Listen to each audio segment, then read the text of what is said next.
Imagina só a cena. A Europa está um caos, no meio do fogo cruzado da Revolução Francesa. É nesse cenário que um cara surge. Um cara que não só vai tomar o poder, mas vai literalmente redesenhar o mapa do continente e mutar a história para sempre. Bora mergulhar na ascensão e na queda de Napoleão Bonaparte. Então, a grande pergunta é: como isso aconteceu? Como é que um general que veio do meio da confusão da Revolução Francesa conseguiu tanto poder assim? É isso que a gente vai desvendar agora, passo a passo. Beleza. Primeiro, vamos entender o contexto. A Revolução Francesa tinha aquelas promessas lindas de liberdade, igualdade e fraternidade, né? Só que, na prática, o que ficou logo depois foi uma nação, bem, aos pedaços. A situação era simplesmente desesperadora. Tinha gente passando fome, o dinheiro não comprava quase nada por causa da inflação, e o governo da época, o tal do diretório, era visto como super fraco e corrupto. E para piorar tudo, os países vizinhos estavam loucos para invadir a França. Foi nesse clima de crise total que o povo começou a clamar por um líder forte. E é aí, nesse exato momento, que entra em cena Napoleão Bonaparte. Um general jovem, genial, que se apresenta como a solução para todos os problemas. Ele prometia trazer de volta a ordem e a glória para a França. E a subida dele foi assim, meteórica. Em 1799, ele dá um golpe e toma o poder. Só 5 anos depois, num gesto de pura ousadia, ele mesmo coloca a coroa na própria cabeça e se declara imperador. A ambição dele era dominar a Europa, mas essa mesma ambição gigantesca o levou a erros fatais, como a invasão terrível da Rússia em 1812 e, finalmente, a derrota em Waterloo. A popularidade dele vinha de uma promessa que era muito simples, mas muito poderosa para um país que estava exausto. Ele oferecia ordem e progresso, estabilidade, segurança e a chance de fazer da França a maior potência da Europa. Era tudo que o povo queria ouvir. Mas como ele fez isso? Olha, o cara era um baita estrategista. Primeiro, botou ordem na economia criando o Banco da França.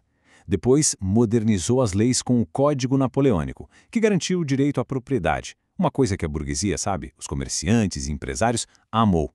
Ele também fez as pazes com a igreja e, claro, usou suas vitórias no campo de batalha para se vender como um herói nacional. Pura propaganda.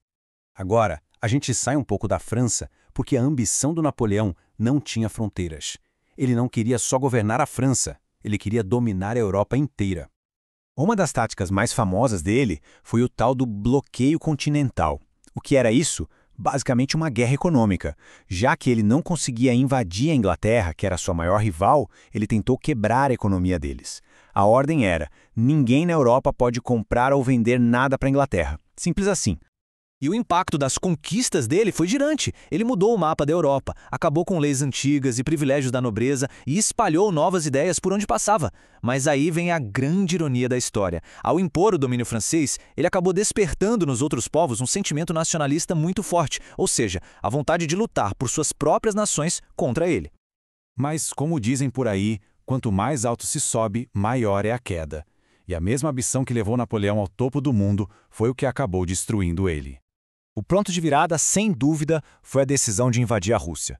Aquilo foi um desastre total. O exército dele, que era gigantesco, não estava nem um pouco preparado para o frio brutal do inverno russo, nem para as táticas de guerrilha dos russos. A campanha que era para ser a sua maior vitória virou o começo do fim. E aqui vale a pena a gente parar um segundo para pensar no custo humano disso tudo. As guerras napoleônicas, que duraram mais de uma década, deixaram um rastro de milhões de mortos pelo continente. Milhões de vidas perdidas.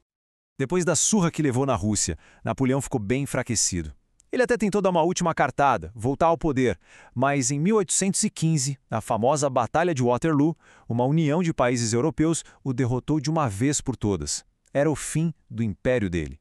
Com Napoleão finalmente fora do jogo, as velhas potências da Europa, tipo Áustria, Prússia, Rússia e Inglaterra, se reuniram para decidir o que fazer com o continente. Essa reunião importantíssima ficou conhecida como o Congresso de Viena.